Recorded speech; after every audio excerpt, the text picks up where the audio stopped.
नमस्कार, मेरा नाम पंखुड़ी मिश्रा। स्वागत है आपका इंडिया सागा पे, जहां देश की जुबान सुनेगा सारा हिंदुस्तान। और अभी देश की जुबान का जो मामला है थोड़ा गर्म चल रहा है। इसका कारण क्या है आपको अभी बता दिए देते हैं। हाल ही में कंगना रनावत ने एक इंटरव्यू दिया जिसमें उन्होंने काफी कंट्रोवर्सी मचाने वाला बयान भी सामने लाते हुए उन्होंने कहा कि 2014 में हमें असली आजादी मिली है, उसके पहले तो हमें भीख मिली थी। जिसके बाद लगातार सोशल मीडिया पे इस पे कई तरह की टिप्पणियां सामने आई, कई लोगों ने अलग अलग तरह की बातें की। कई लोगों ने तो हाल ही में मिले पद्मश्री अवार्ड को भी रिटर्न करने की बात कह दी कंगना रनावत पे। इस पे 2 दिन की चुप्पी के बाद अब कंगना रनावत ने अपने सोशल मीडिया के जरिए अपनी चुप्पी तोड़ी है। हाल ही में कंगना रनावत ने अपने सोशल मीडिया पे पोस्ट शेयर किया। उस पोस्ट में उन्होंने फोटोज के साथ एक बात कही कि आप अपना हीरो चुने, चाहे वो सुभाष चंद्र बोस हो या महात्मा गांधी। इस मामले को पूरा विस्तार से समझने के लिए और कंगना रनावत की दी गई टिप्पणी पे क्या है जनता की राय पे पूरे विस्तार से बात करने के लिए हमारे साथ 2 महान प्रवक्ता जुड़ रहे हैं। जैसा कि हम अपने दर्शकों को अभी बता ही रहे थे कि कंगना रनावत के नए पोस्ट ने कितना बवाल खड़ा किया है। हाल ही में उनका इंटरव्यू ले लीजिए, आप सब इससे बखूबी अवगत होंगी। तो यही एक कारण है कि आज हमारे बीच आप दोनों जुड़े हैं हमारे साथ। हमारे जो दाहिनी तरफ हमारे मिस्टर संपत श्रावक जुड़े हैं, जो खुद में एक ऑथर हैं, राइटर हैं। साथ में हमारे दूसरी तरफ मिस्टर ऋषभ जुड़े हुए हैं, ऋषभ शुराना, जो खुद में एक इन्वेस्टर हैं, इन्वेस्टमेंट है, जिनके ट्वीट काफी माने रखते हैं, जिनके जो विचार है लोग काफी पढ़ते हैं और जिज्ञासुक रूप से जानने की कोशिश करते हैं। तो अगर मैं एज अ स्टूडेंट बात करूं तो मैंने कभी ये सोचा नहीं कि कौन सा फ्रीडम फाइटर हीरो है और कौन सा नहीं है। हमारे लिए सारे जो हमारे स्वतंत्रता सेनानी हैं, सारे हमारे लिए हीरोज हैं। तो आपकी इसमें क्या राय है? पहले मैं चाहूंगी कि संपत सरोज जी अपनी राय रखें और बताएं कि क्या सही है आपके हिसाब से। क्या क्या इनकी जो प्रवक्ता रही, क्या सही? क्या है पंखुरी की इस देश का दुर्भाग्य है कि किसी भी नागरिक के कमेंट के ऊपर, किसी भी नागरिक के वक्तव्य के ऊपर उनका निजी वक्तव्य होता है, लेकिन उसको किसी पार्टी से जोड़ दिया जाता है, उसकी सोच से जोड़ दिया जाता है। और ये पिछले चंद 6-7 वर्षों से हम देख रहे हैं कि राइट विंग और लेफ्ट विंग नाम से 2 पैनल बन चुके हैं। जो सरकार के साथ है वो राइट विंग है और जो सरकार के साथ नहीं है वो लेफ्ट विंग है। और कहीं ना कहीं सरकार और विपक्ष की जो भूमिका है ये लेफ्ट विंग और राइट विंग ही अपने आप में निभा रहे हैं। कंगना रनावत जैसा हम देख रहे हैं पिछले 1-1.5 साल से, जिस प्रकार से देख रहे हैं कि उनके स्टेटमेंट आए और उन स्टेटमेंट के बाद में जिस प्रकार से महाराष्ट्र सरकार ने उनके जिस प्रकार से कानून से हटकर, पता नहीं दुर्भावना इसे कह सकते हैं कि जिस प्रकार से उन पर हमले किए गए, निजी हमले किए गए और उनका ऑफिस तोड़ दिया गया, घर तोड़ दिया गया। उसके बाद में हिंदुस्तान में एक संदेश गया कि कंगना रनावत जो है वो राइट विंग की है, जबकि कोई कंगना रनावत की बैकग्राउंड हिस्ट्री कोई नहीं जानता था, लेकिन लोगों को ये लगा कि नहीं ये राइट विंग की है। और इसी आधार पे अपने निजी वक्तव्यों को राइट विंग और लेफ्ट विंग का नाम देकर कहीं ना कहीं विचारधारा को मोड़ने का प्रयास किया जाता रहा है। कंगना रनावत पद्मश्री या किसी अवार्ड के लिए एलिजिबल थी या नहीं थी ये मैटर नहीं करता है। इस वीडियो में कंगना रनावत ये कहती है कि आजादी जो है वो 1947 में नहीं मिली थी, 1947 में भीख मिली थी और असली आजादी 2014 में मिली। देखिए, सबके अपने अपने अलग अलग मायने हो सकते हैं। मुझे आप कहोगे तो मैं शायद हो सकता है ये कह दूं कि 2021 में भी आजादी नहीं से हो चुकी है। मैं पहले भी इस विषय को रख चुका हूं। इसी 15 अगस्त को मैंने एक आर्टिकल लिखा था और जिसमें मैंने लिखा था कि क्या हम सच में आजाद हैं? 3.5 करोड़ बच्चे जो हैं आज भी शिक्षा से वंचित हैं। तो आजादी के मायने अपने अपने नजरिए का हो सकता है। उसको अब भारतीय जनता पार्टी या कांग्रेस से अगर कोई लोग देखकर उसको मुद्दा बनाने का प्रयास कर रहे हैं तो बिल्कुल गलत है। मैं तो इतना ही कहना चाहूंगा कि ठीक है, ब्रिटिश शासन था और 1947 के बाद जिस प्रकार से हिंदुस्तान का राज आया और किस प्रकार से ट्रांसफर ऑफ पेपर्स थे, ये सब जांच का मुद्दा है, ये शोध का विषय है। और जी, मैं यहाँ पे आपको थोड़ा रोकने के लिए माफी चाहूंगी, लेकिन आपकी जो ये राय है बिल्कुल बहुत सराहनीय है और बिल्कुल सटीक है कि क्या आखिरकार भारत देश में आजादी क्या है, आजादी के मायने क्या है। लेकिन यहाँ जो संपत जी जो मेन मुद्दा रहा कंगना रनावत जी की तरफ से, वो ये रहा कि उन्होंने जो क्वेश्चन मार्क, जो प्रश्न का चिन्ह लगाया है सुभाष चंद्र बोस, महात्मा गांधी और भगत सिंह, उन्होंने जो चुनने की बात कही है हमारे जो देश की जनता है, क्यों हम कह रहे हैं, क्योंकि भारत में जो इतनी 130 करोड़ से भी ज्यादा की आबादी है और सब लोगों की खुद की अपनी एक राय है, पहल है, लेकिन देश के कुछ ऐसे लोग हैं जिनका नजरिया काफी मायने रखता है। अगर हम माने जिनके अच्छे खासे फॉलोअर्स हैं, लोग उनके बात को सुनते हैं, सराहते हैं और जो गलत होती है तो काटते हैं।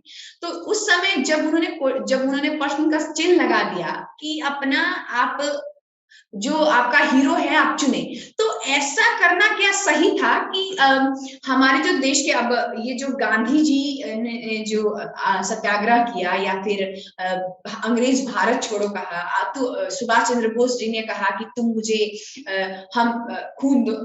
मैं तुम्हें आजादी दूंगा।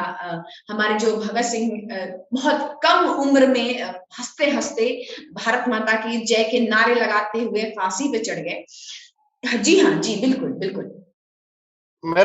मैं इसी विषय पर आ रहा था कि कहीं ना कहीं ये सब होने के बाद में कंगना रनौत का पहले वाला जो वक्तव्य था वो ठीक है, अपने आप में जो उसकी निजी राय हो सकती है, लेकिन कल जब उन्होंने ये ट्वीट किया या ये फोटो पोस्ट किया कि महात्मा गांधी, सुभाष चंद्र बोस या भगत सिंह, चूज एनीवन, तो कहीं ना कहीं यहाँ पर इस तरह का सवाल अगर कोई भी उठाता है तो ये मूर्खता है, ये फुहड़ता है, इसको बेहुदापन कहा जा सकता है, क्योंकि आजादी लेने में प्रत्येक व्यक्ति का अपना एक योगदान था। चाहे महात्मा गांधी हो तो महात्मा गांधी का अपना एक किरदार था, अपना एक तरीका था, लेकिन सुभाष चंद्र बोस हो, भगत सिंह हो या प्रत्येक व्यक्ति हो, सबके अपने अपने रोल थे। जनता का भी रोल था। बहुत सारे फ्रीडम फाइटर आज भी भारत सरकार से पेंशन ले रहे हैं, हजारों की संख्या में वो लोग हैं, तो उनका भी अपना एक योगदान था। जेल में गए वो लोग और जेल भरो आंदोलन में वो लोग शामिल हुए।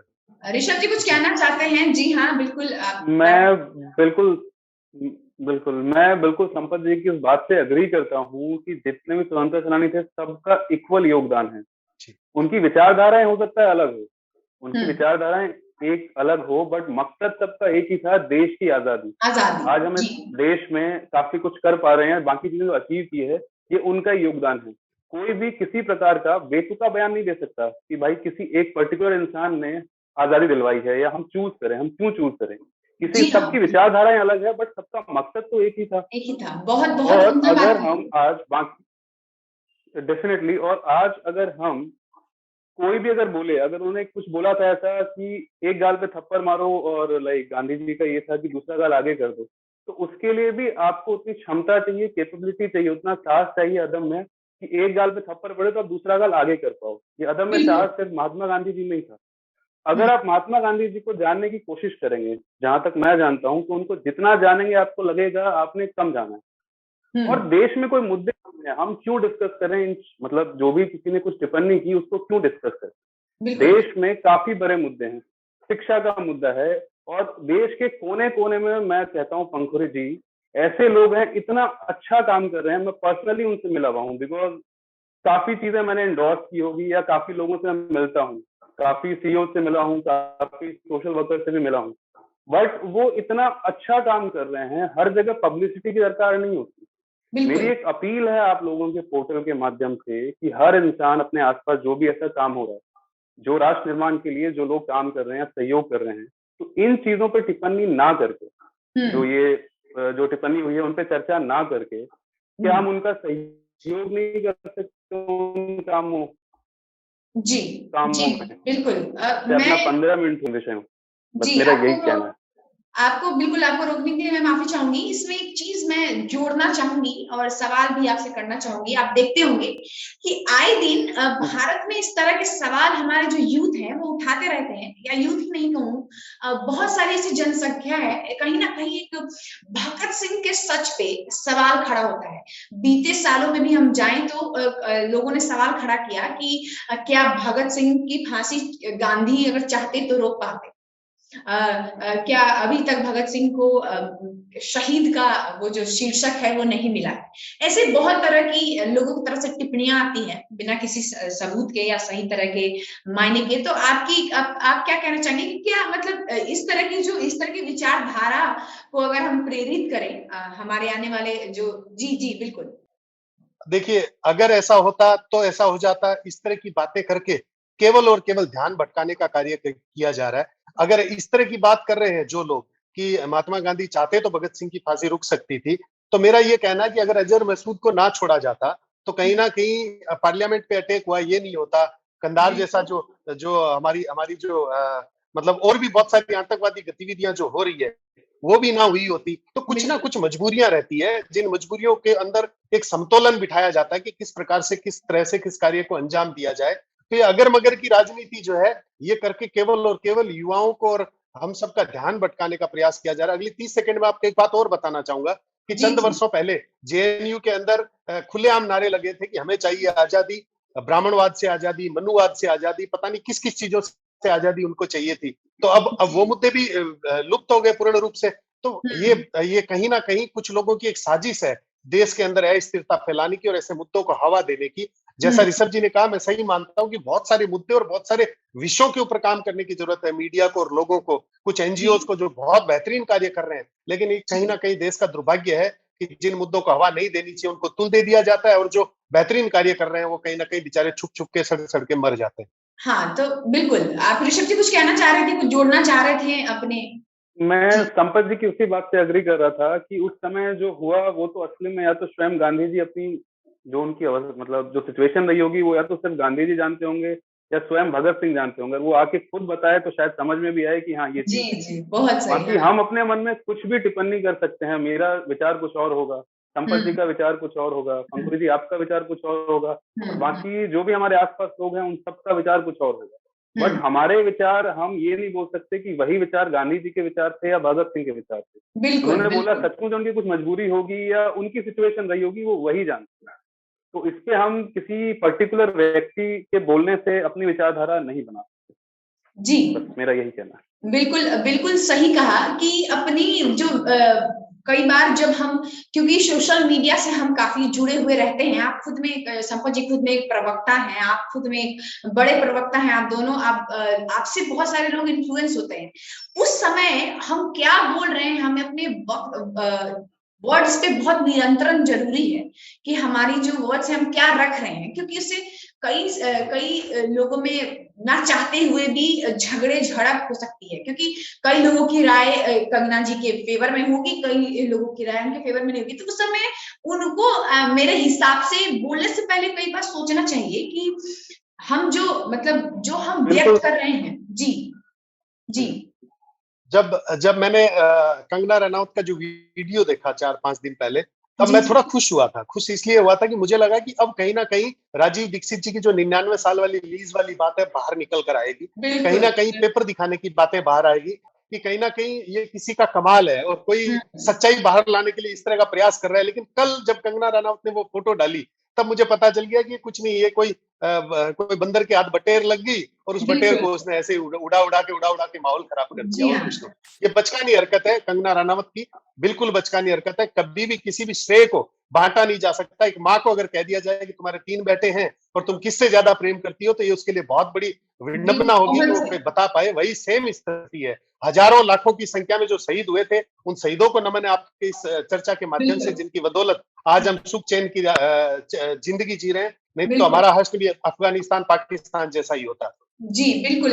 और संपत जी ने एक बात और बहुत, मैं ये भी बोलूंगा कि जो आपने पंकुर जी बोला कि विथ जिसके पास अथॉरिटी आती है लिखने की या जिनकी इन्फ्लुएंस बड़ी होती है, उनको डेफिनेटली सोच समझ के लिखना चाहिए, क्योंकि बड़ी अथॉरिटी के साथ रिस्पॉन्सिबिलिटी भी बड़ी आती है, ताकि काफी लोग उनको फॉलो करते हैं। तो जो भी लोग हैं वो बिल्कुल सोच समझ के लिखें और इनका इम्पैक्ट कितना बड़ा हो सकता है इस पे प्लीज ध्यान दें। जो भी लोग लिखते हैं सोशल मीडिया पे या कहीं भी, चाहे वो सेलिब्रिटी हो या कोई भी। बिल्कुल। अब समय बीतता जा रहा है और दरअसल आपका भी समय मैं ज्यादा लूंगी नहीं, तो बहुत बहुत शुक्रिया अपना इतना ज्यादा कीमती वक्त देने के लिए और देश को ये बताने के लिए कि आपको चुनने की जरूरत नहीं है। हमारे लिए सारे जो स्वतंत्रता सेनानी थे वो बराबर थे। और कई बॉलीवुड के किसी एक्टर या एक्ट्रेस के कहने पे, या किसी कह दें कि बॉलीवुड के नायक और नायिका के कहने पे, असली नायक और नायिका के बीच में आपको चुनने की जरूरत नहीं है। तो इसी के साथ इस डिबेट का मैं अंत करती हूँ, और बहुत बहुत शुक्रिया आपका हमें ज्वाइन करने के लिए। फिर मिलेंगे। आप देखते रहिए देश का ऐसा इंडिया प्लेटफॉर्म, जहां बातें सिर्फ आपकी, जहां देश की जुबान सुनेगा सारा हिंदुस्तान, इंडिया सागा पे। जय हिंद।